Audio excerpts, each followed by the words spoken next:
com vivim la mort i com es gestiona la mort està supervinculada a absolutament tot. Com mengem, el que mengem, com es produeix el que mengem, la roba que portem d'on ve, no? Al final tot forma part del mateix sistema i és com hi ha un procés de privatització molt, molt fort i de despossessió, no? A la gent ens han robat, a les comunitats ens han robat els rituals, no? Ens han robat la terra, ens han robat l'aigua, no? O sigui, al final doncs, també ens han robat una manera de viure la mort, no? Més propera, més sobirana, no? Com...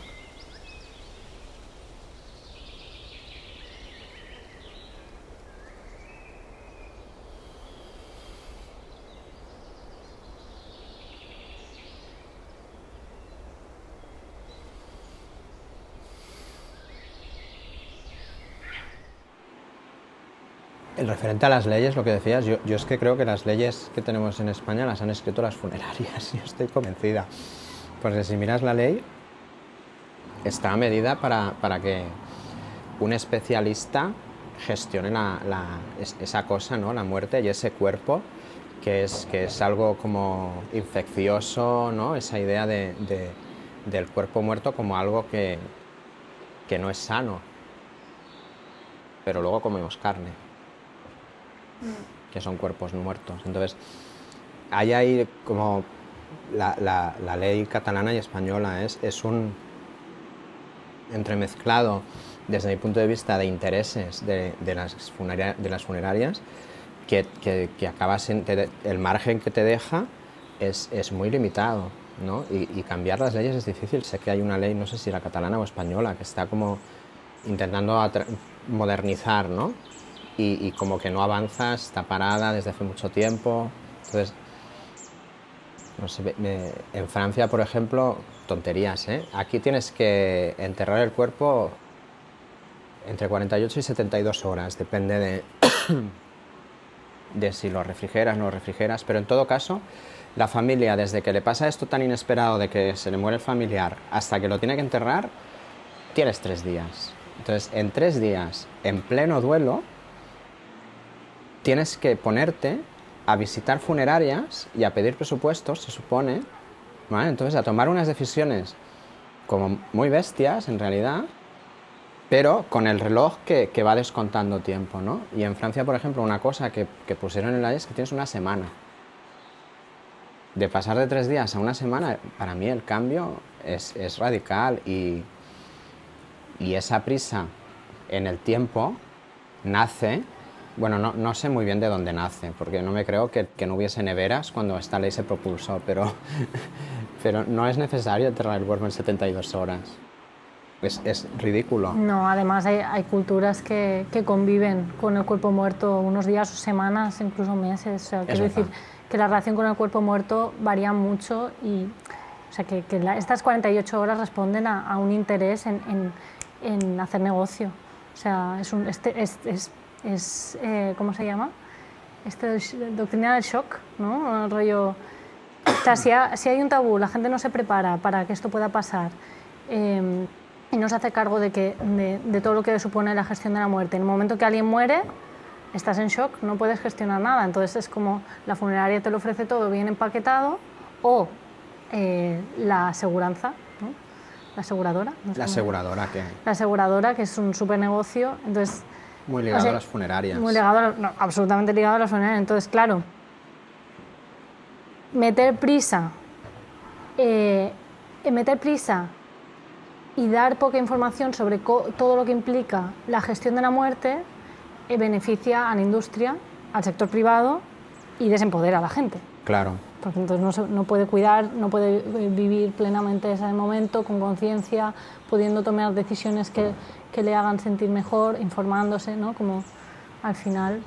Sí, que no estás en el momento de lucha y de activismo, en este momento de duelo, es claro. Y además es el último servicio, el último regalo que podemos hacer a este muerto, ¿no? Está muerta. Y ahora decir, no, esto son 20 euros menos, pues voy ahí, parece un poco, ¿no? Como choca con los valores que tenemos. Y además con lo que dices es que aunque luches, Y o sea, aunque luches, le dices, pues no me gusta lo que me estás ofreciendo, me voy a otra funeraria, te vas a encontrar lo mismo.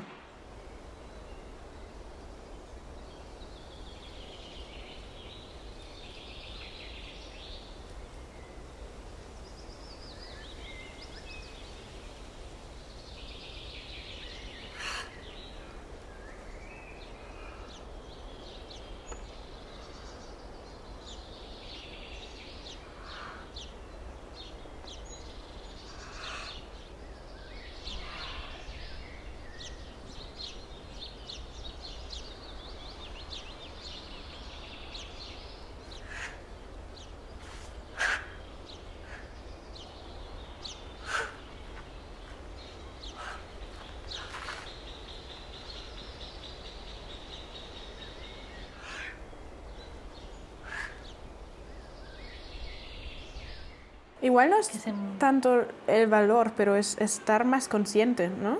Y si estás más consciente del morir, puede ser con la idea del suicidio, puede ser con la idea de la eutanasia, pero estar más consciente de la vida.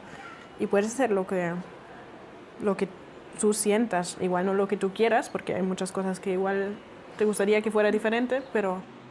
És que, escoltant-te, ja sé el que em fa així com dubtar, i és algo que tu i jo hem parlat moltes vegades, i és com, rotllo, cuidado, no vaya a ser que amb els discursos de connectar amb la mort per connectar amb la vida hi hagi una defensa a ultrança de la vida que no respecte les opcions de la gent que decideix no viure més. Sabeu? Com aquesta tornada de sí, defensem la vida, i tant, sí, lluitem per evitar les morts que són evitables, no? O sea, no lluitar contra la mort, sinó lluitar contra la mort, o sea, lluitar perquè la gent pugui morir d'una manera bé, o sigui, desitjada, tranquil·la o com siga, no? I al mateix temps, no obligar a la gent a viure, no? Ni obligar-la a morir. Ni obligar-la a morir. Perquè al final, aquí, bueno, ara s'ha aprovat la llei d'eutanàsia, crec, ja veurem com es desenvolupa, però estàvem obligant a la gent a viure i estàvem matant gent a la frontera, que els obliguem a morir. Llavors, com que la gent que es vulgui morir a Espanya es pugui morir, que la gent que ve buscant noves oportunitats pugui escollir no morir, no? Que les dues coses tinguin cabuda. Total. Clar, al final, això, no? De quines vides sí que s'han de mantenir i s'han de defensar màxim, fins i tot en contra de la voluntat de la persona que està vivint, i quines vides són rebutjables o no valen tant, no? Això lligant-ho amb el tema de la necropolítica, no? Com que és aquesta... O sigui, la necropolítica com una lògica, una praxis del sistema capitalista neoliberal en el que es deixa morir o es dona mort directament a polítiques i en pràctiques, no? A persones, a cossos que no són rentables o no donen profit al sistema, no? I això passa a les fronteres, i això passa quan es retalla en sanitat.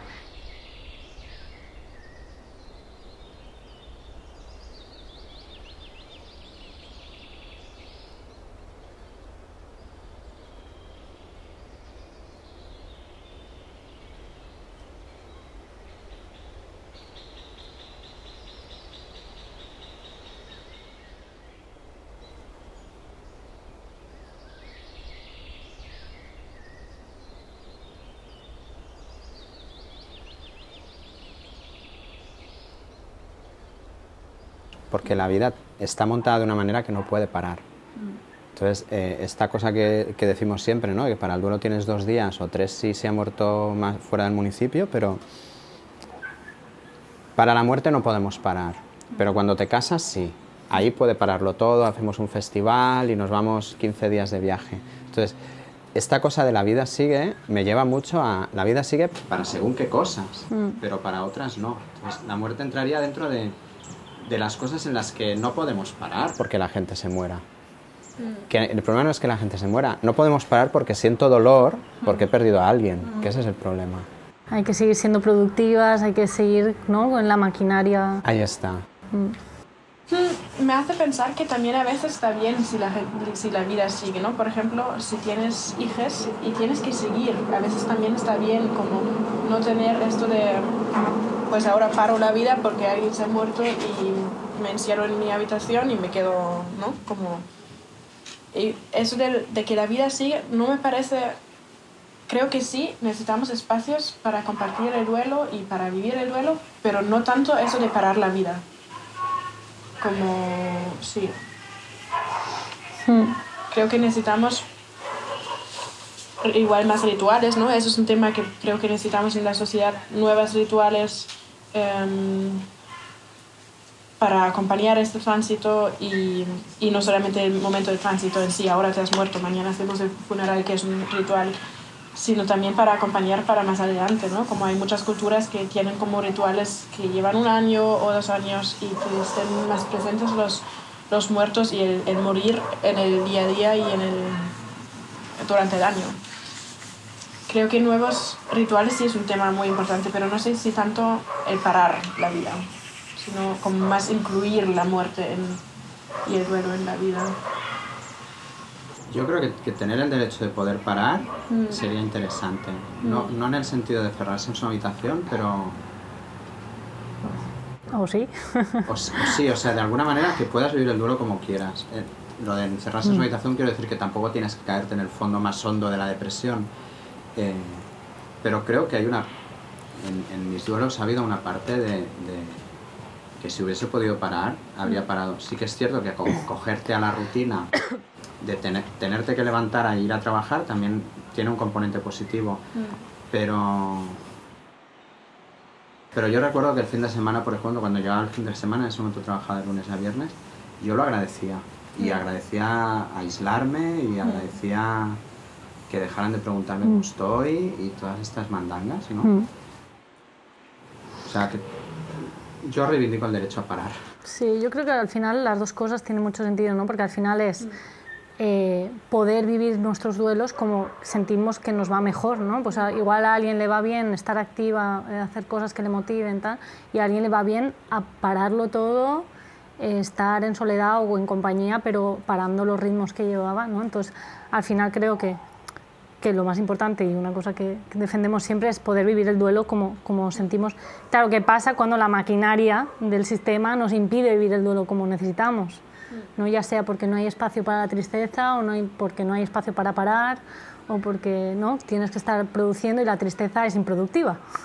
Entonces, o te medicas o te anestesias, ¿no? Porque si te paras a sentir, dejas de ser productiva muchas veces. Y porque en psicología creo que los duelos tienen unas fases y unos tiempos recomendados y toda una serie de cosas. Está como muy... el duelo está muy estructurado en realidad. Y no... Llibertat absoluta, són provisionals, fes el que necessitis fer.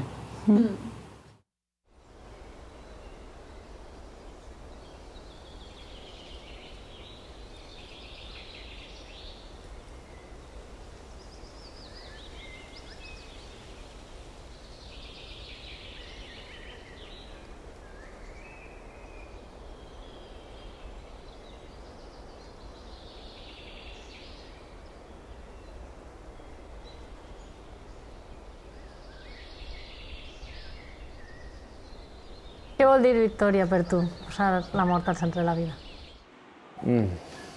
Per mi posar la mort al centre de la vida vol dir moltes coses, però en essència seria com fer-la present.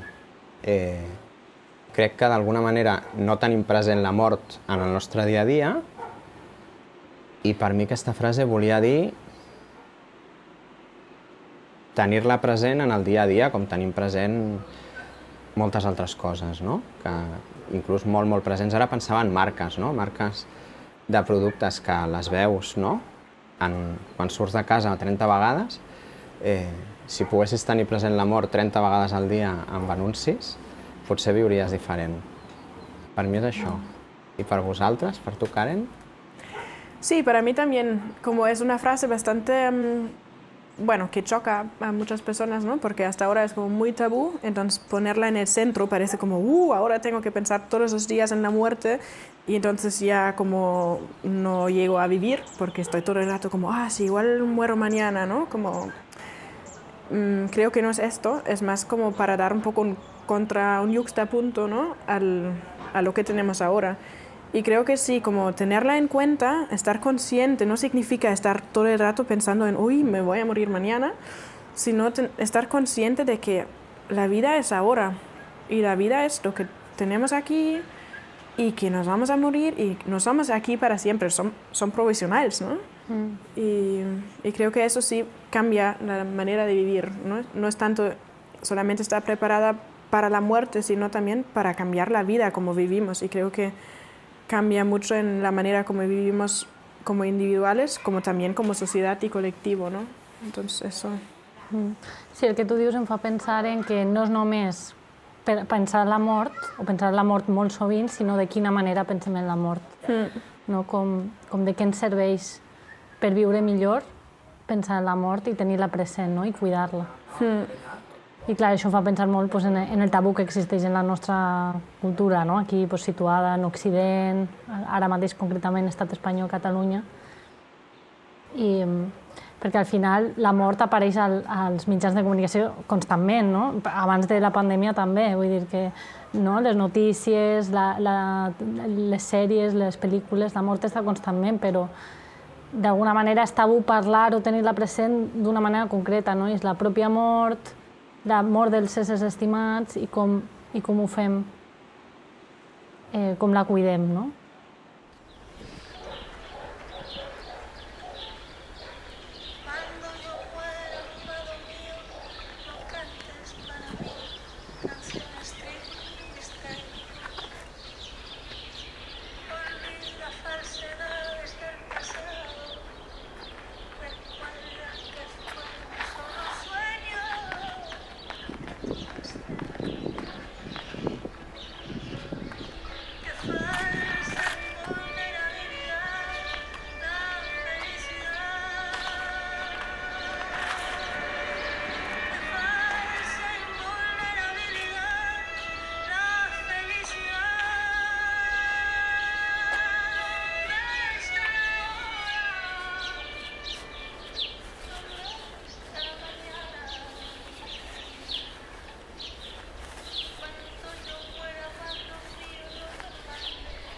Flores a casa,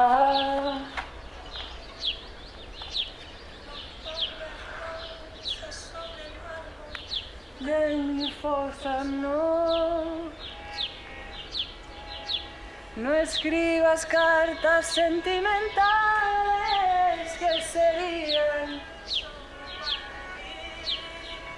No escribas cartas sentimentales